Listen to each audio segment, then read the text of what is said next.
General Korak stood on the bridge of his massive warship, looking at the blue planet on the main screen. His tall, gray body towered over the other aliens working at their stations. After 20 years of war across the stars, he had conquered 17 worlds for the Zetherian Empire. Earth would be number 18. "What do we know about these humans, Major Vexel?" Korax asked his second-in-command. Major Vexel, shorter but with the same gray skin and large black eyes, handed over a datapad.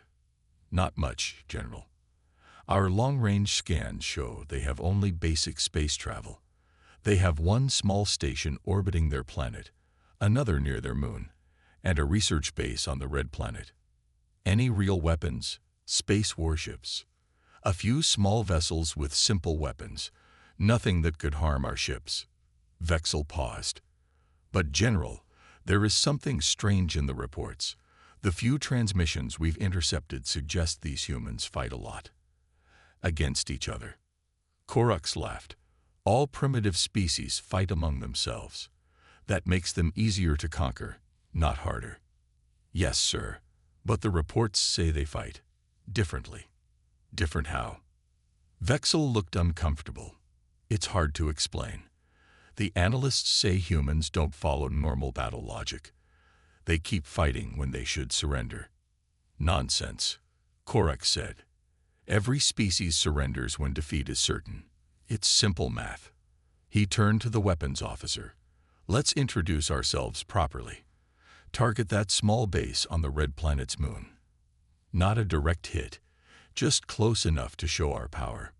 "Sir," Vexel said quietly, "our scan showed 12 humans are at that base." "Good. They can tell the others what they saw. Fire the warning shot." The weapons officer pressed a button. From the massive warship, a beam of blue energy shot toward the small moon of Mars. But something went wrong. Instead of hitting near the base as ordered, the beam struck it directly. The small base exploded in a ball of fire and debris. "What happened?" Korax demanded. "Sorry, General," the weapons officer said. "The targeting system must have locked onto the base itself." Korax frowned. "A small mistake, but not ideal for first contact." "Any survivors?" "No, General. But they sent a message before they were hit." On the smaller planet called Earth, Commander Susan Reynolds was having a normal day at Earth Defense Force headquarters when the emergency signal came in. "Commander," a young officer shouted, "we're receiving a distress call from Mars Base 2. Susan rushed to the communication station. The message was breaking up, but she could hear the fear in the scientist's voice. "Unknown ships, massive size, opened fire, need immediate." Then silence. "Get me satellite views of Mars space now," Susan ordered. The screen showed what no human had ever seen before: massive ships, clearly not from Earth, positioned near Mars. "Sound the alarm. All Earth Defense Force ships prepare for action," Susan said, her voice steady despite the cold fear in her stomach. "And get me the president." Within 30 minutes, the 3 best ships Earth had were heading toward Mars. The Horizon under Captain Greg Mitchell was in the lead, followed by the Dauntless under Captain Heather Scott and the Defiant under Captain Alan Morgan. Greg Mitchell sat in the captain's chair of the Horizon, trying to look confident for his crew. The Horizon was Earth's newest ship, but it was small compared to the alien vessels they were approaching. "Captain," his communications officer said, "Commander Reynolds wants us to try to establish contact with the aliens first. Only engage if they show hostile intent." Greg nodded. "Send this message on all frequencies. This is Captain Greg Mitchell of the Earth Defense Force ship Horizon. You have entered our solar system and attacked our Mars base. Identify yourselves and state your intentions." Back on the alien flagship, General Korax watched the 3 small Earth ships approach. "They're brave, coming to face us with such tiny vessels," he said with something like respect. "But foolish. Target the lead ship with the tractor beam. Let's pull it in and study these humans up close." As the Zetherian tractor beam locked onto the Horizon, Korax had no idea he was about to witness something that would change his understanding of warfare forever. Captain Greg Mitchell felt his ship shake as the strange blue light from the alien vessel locked onto the horizon. "They'd got us in some kind of beam, Captain," the navigator shouted. "We can't move."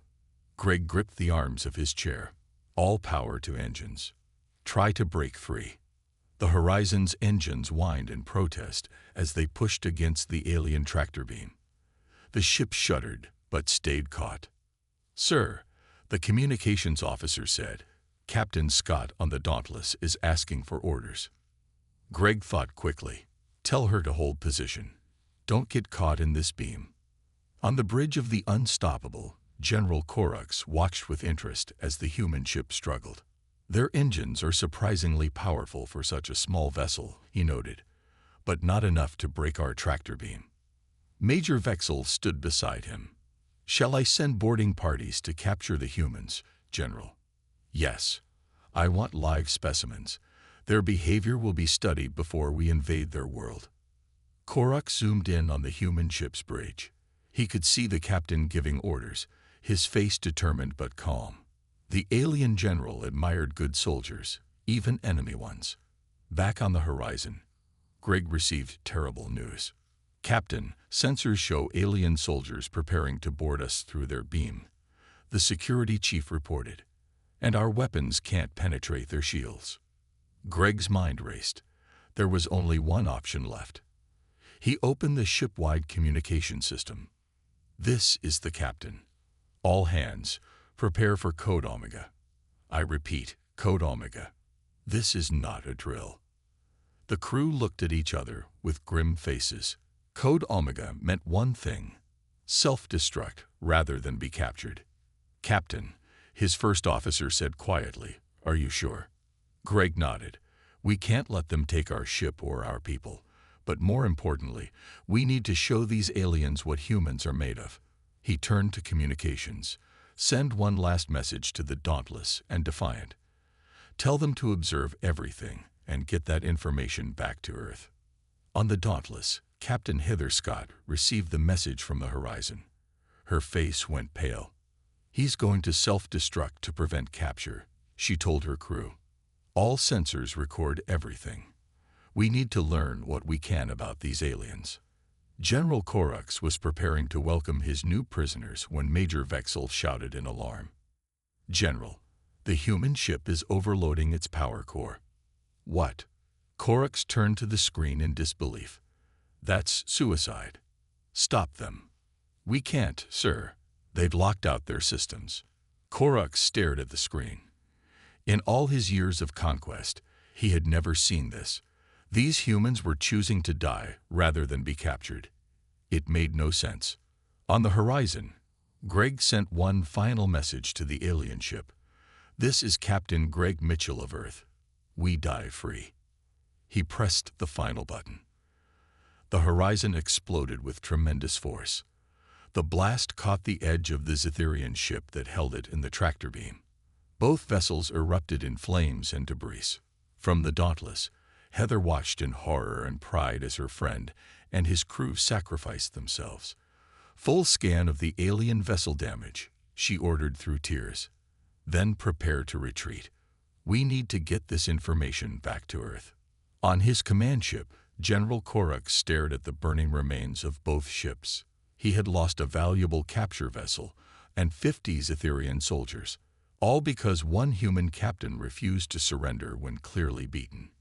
"Major Vexel," he said slowly, "have our intelligence officers gather all information on human warfare immediately. There is something unusual about these creatures." "Yes, General," Vexel replied. "Do we pursue the retreating human vessels?"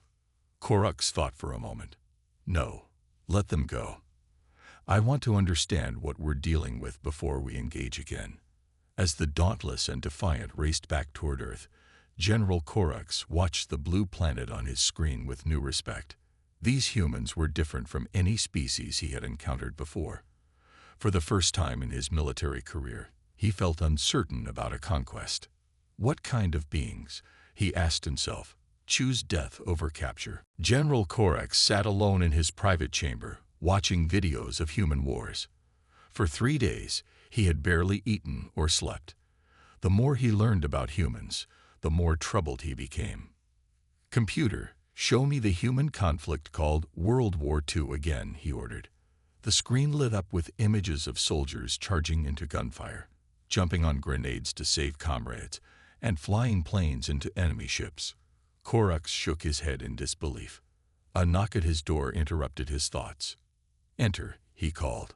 Major Vexel walked in, carrying a datapad. "General, I have the full report on human warfare you requested." "Tell me," Corax said, not taking his eyes off the screen. "Sir, humans have been fighting each other continuously for their entire recorded history. Over 15,000 wars in just 5,000 years. They've developed more ways to kill each other than any species we've encountered." Corax nodded. "That matches what I'm seeing. But why do they fight so irrationally? This human jumping on an explosive device to save others.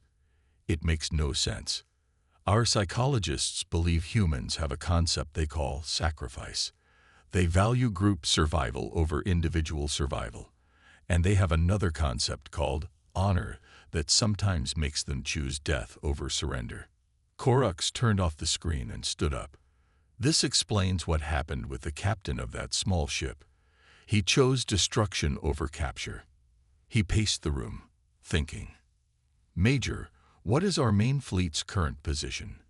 "Still 8 days away, sir. Should I order them to accelerate?" "No."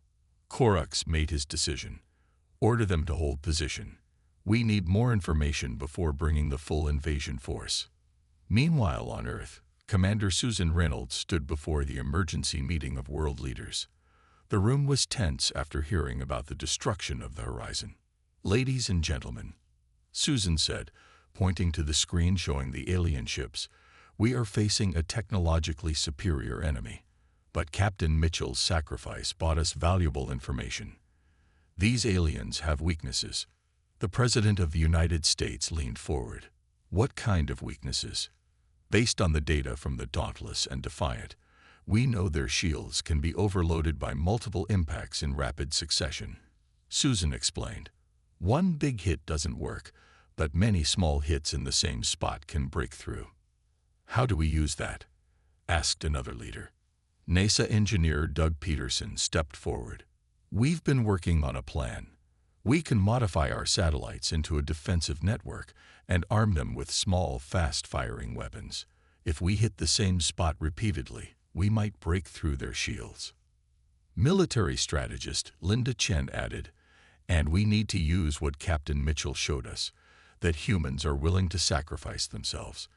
That concept seems to confuse the aliens. We can use that." As the meeting continued on Earth, General Corax stood on his bridge, watching the blue planet. "Sir," one of his officers said, "should we not attack now, while they're disorganized?"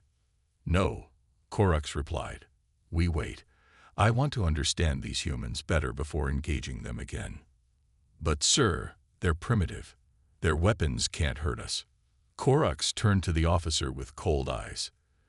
"Did you see what happened to the capture vessel? One small human ship destroyed it by self-destructing. That's not primitive thinking. That's something new." He turned back to the view screen. "Prepare a small scouting mission. 5 ships only. I want to test their defenses without committing our main forces." "Yes, General," the officer replied. As the officer left, Major Vexel approached. "Sir, may I speak freely?" "Always, old friend. I've been studying human transmission signals. Their entertainment shows them fighting alien invaders often. In almost every story, they win, against all odds. It's like they've been preparing mentally for this moment for generations." Corax nodded slowly. "Perhaps they have. And that worries me more than their weapons ever could."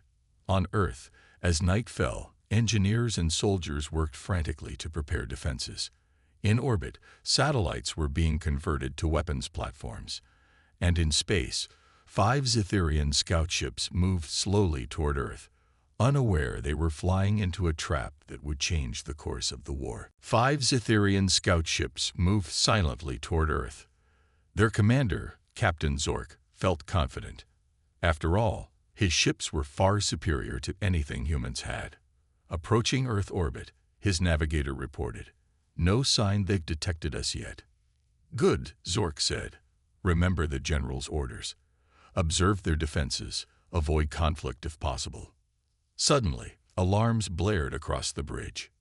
"Sir, multiple small objects approaching from Earth." Zork frowned. "Show me." The screen displayed dozens of small satellites, each changing position to form a network around Earth. They didn't look like weapons. Most appeared to be ordinary communication satellites. "Nothing to worry about," Zork said. "Those are just primitive communication devices." He was wrong. On Earth, in the underground command center, pilot Frank Wilson sat at a control station. Next to him, pilot Maria Lopes monitored her own screen.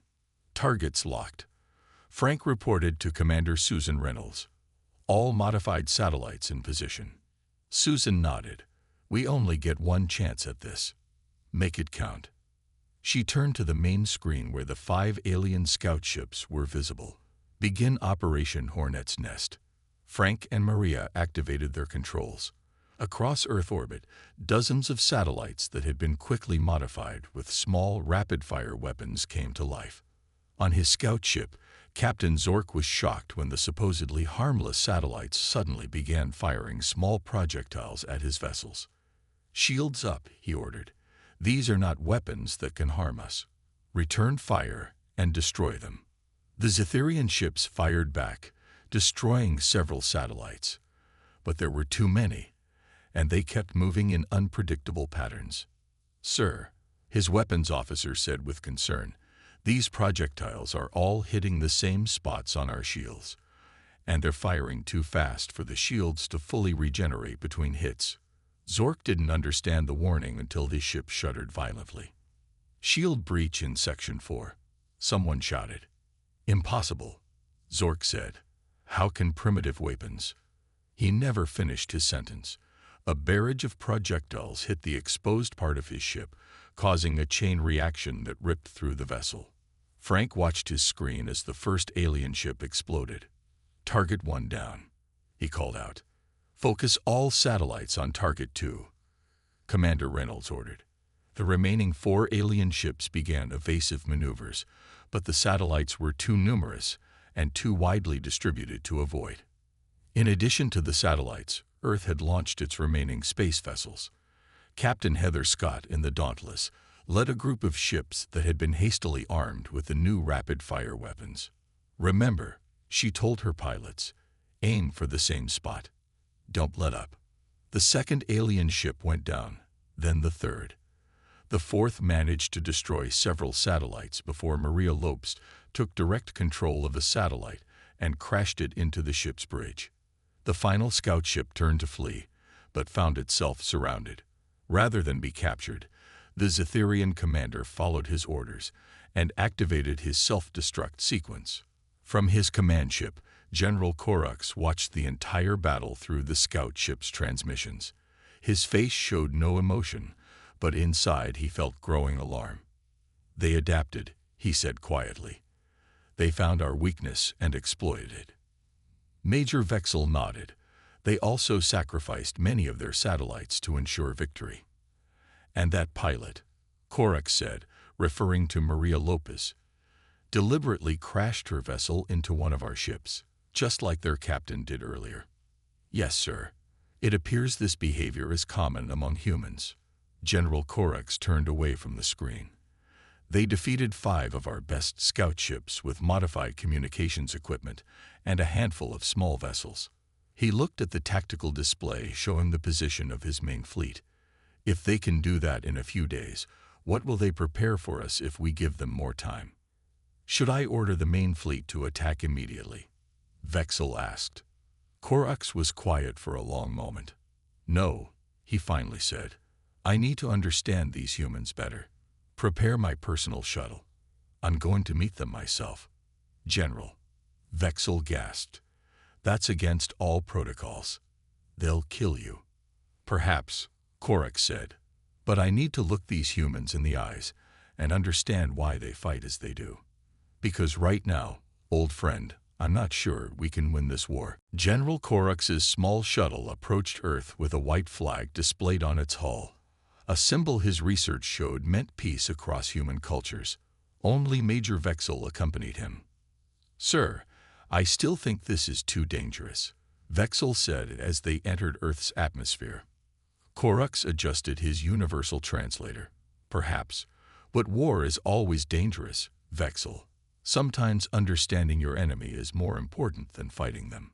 On Earth, Commander Susan Reynolds stood on the deck of an aircraft carrier in the middle of the Pacific Ocean, the neutral meeting place agreed upon for this historic encounter. Beside her stood UN Secretary-General Paul Rodriguez. Do you think this is a trap? Paul asked quietly. Possibly, Susan replied. But our satellites are watching his fleet. If they make any moves, we'll know. She checked her watch. And if this alien general doesn't return to his ship in 3 hours, they know we'll launch everything we have at them. The alien shuttle landed gently on the carrier deck. Crew members stepped back, weapons ready. The door opened, and 2 tall, gray figures stepped out. General Korax was nearly 7 feet tall with light gray skin, large black eyes, and a thin body. He wore a dark uniform with symbols of rank that even humans could recognize. Major Vexel stood slightly behind him, looking nervous. Susan stepped forward. I am Commander Susan Reynolds of the Earth Defense Force. This is Secretary-General Paul Rodriguez of the United Nations. Korax bowed slightly. I am General Korax of the Zetherian Empire. This is Major Vexel, my second in command. The 4 leaders moved to a table set up on the deck. As they sat down, Korax studied the humans carefully.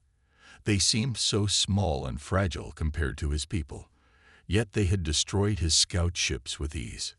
General, Susan began, why have you attacked our world? Expansion, Korax answered honestly. The Zetherian Empire grows by conquering new worlds. Your planet has resources we desire. Paul frowned. And you expected us to simply surrender? Yes, Korax said. Most species do when faced with superior technology. It is the logical choice. Humans often choose honor over logic, Susan said. Korax leaned forward. That is why I am here. I want to understand. Why do your soldiers fight when victory is impossible? Why sacrifice themselves? Susan and Paul exchanged glances, surprised by the question. Because, Susan said slowly, we believe some things are worth dying for. Freedom, family, our way of life. But once you are dead, you cannot enjoy these things, Korax argued. It's not about us, Paul explained. It's about those who come after us. Our children, our future. Korax considered this. In our studies of your history, we found humans have fought over 15,000 wars among yourselves. You nearly destroyed your own planet several times with nuclear weapons, yet you still fight with the same intensity over small territories and resources. Susan nodded. We're not perfect. We fight each other because we're passionate and stubborn. But that same passion means we fight even harder against outside threats. Like us, Korax said. Yes, Susan replied. If you bring your full fleet against Earth, many humans will die. But we will never stop fighting. Not even if you occupy our cities. Not even if you rule our planet for 100 years. Korax was silent for a long moment.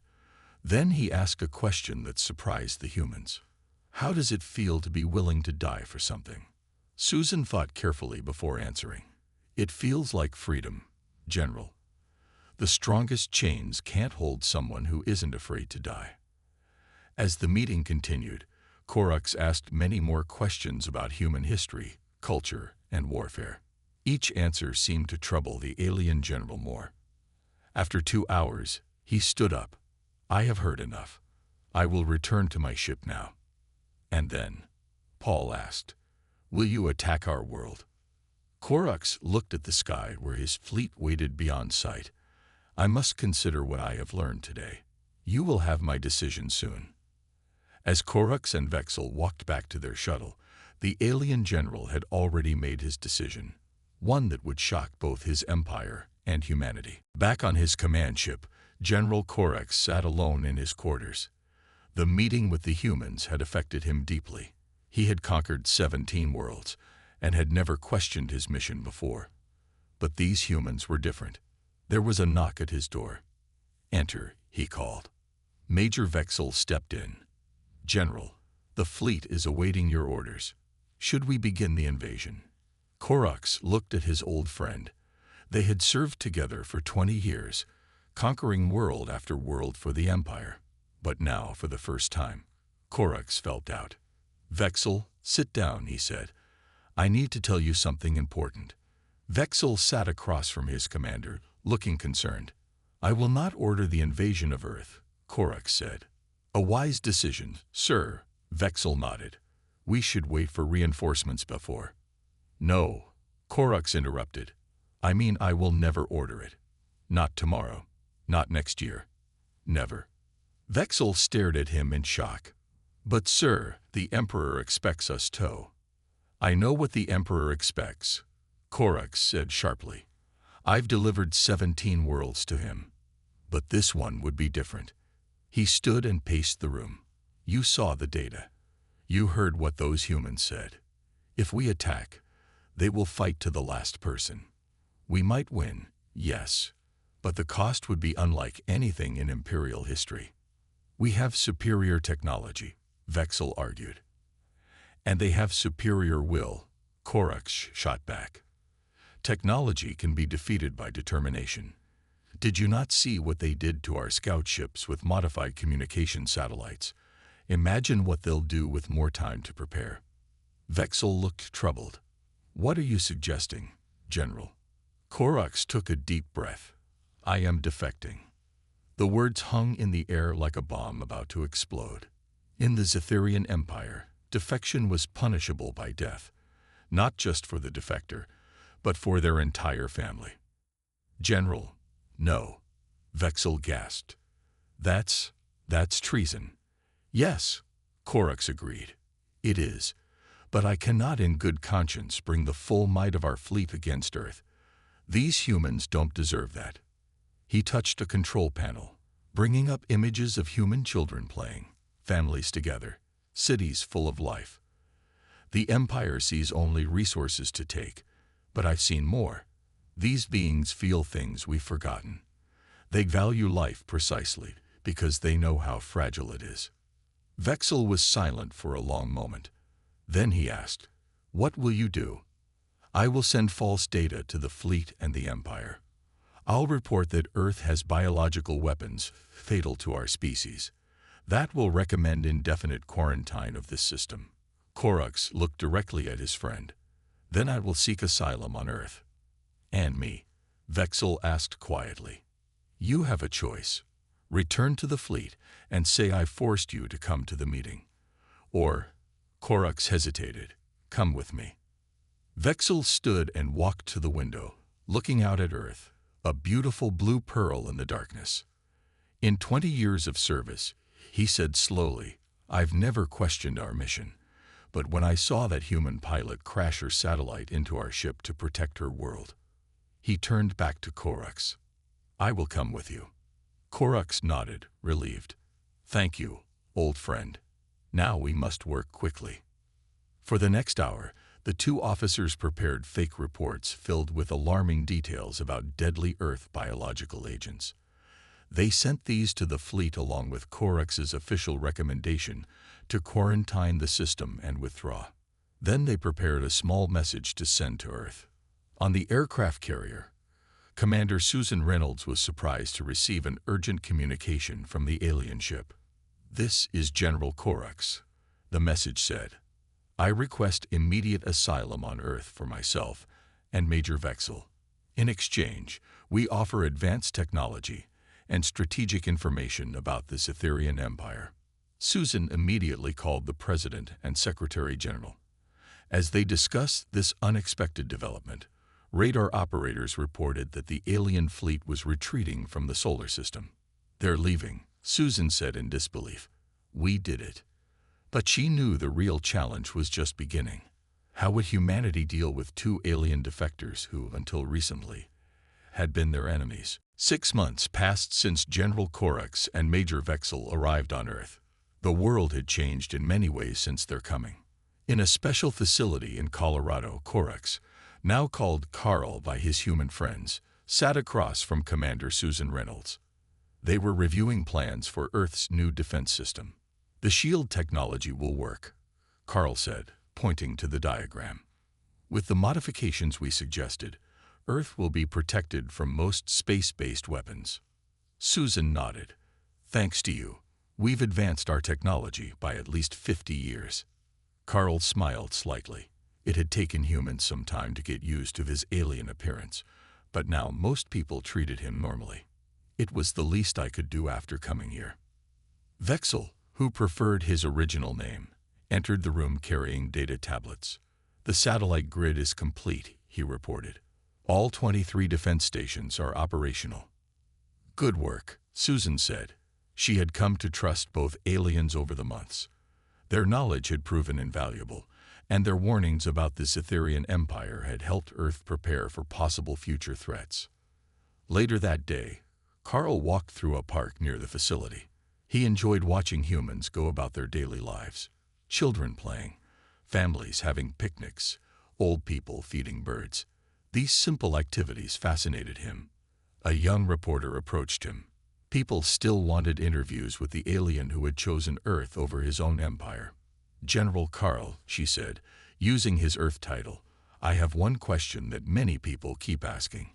Why did you betray your empire and choose to live among humans?" Carl thought carefully before answering. The real reasons were complex, but he had learned to explain them in ways humans understood. "I've conquered 17 worlds," he began. "All those species fought according to logical principles. When defeat was inevitable, they surrendered. It was simple math." He looked at the children playing nearby. "But you humans, you don't know how to quit. I watched one of your soldiers blow up his own ship rather than be captured. I saw your civilians volunteer to pilot vessels they knew couldn't survive combat." The reporter listened intently as Carl continued. "The most terrifying realization of my military career was understanding that if I brought war to Earth, your species would gladly follow us back to the heart of our empire, no matter the cost." He looked directly at the camera. "I didn't defect to save humans. I defected to save my own people from ever having to learn what happens when you corner a species that treats death in battle as an honor rather than a tragedy." The interview was broadcast worldwide and became famous. Humans were proud to know that their determination had turned an enemy into an ally. That evening, as Carl and Vexel ate dinner with Susan and other Earth Defense Force officers, an alarm suddenly sounded. Susan answered her phone quickly. Her face grew serious. "We have a situation. Long-range sensors have detected another Cytherian fleet entering our solar system, much larger than the last one." The room grew quiet. Everyone looked at Carl. "It seems the false reports weren't enough," he said grimly. "Or perhaps the Empire decided Earth's technology was worth the risk." "What do we do?" asked one of the officers. "We're still not ready for a full invasion." Carl stood up slowly. 6 months on Earth had changed him. He now understood why humans fought so hard for their home. Because now, Earth was his home too. "We do what humans do best," he said. "We fight with everything we have. We show them that taking this world will cost more than they can afford to pay." He looked at each person in the room. "And I will fight beside you. Not as a Cytherian general, but as an Earth defender." Susan nodded with determination. "Then let's get to work. We have a planet to save." As they rushed to the command center, Carl felt something he had never experienced in his long military career, the fierce pride of defending a home rather than conquering one. He finally understood what gave humans their incredible strength. And now, that strength was his too.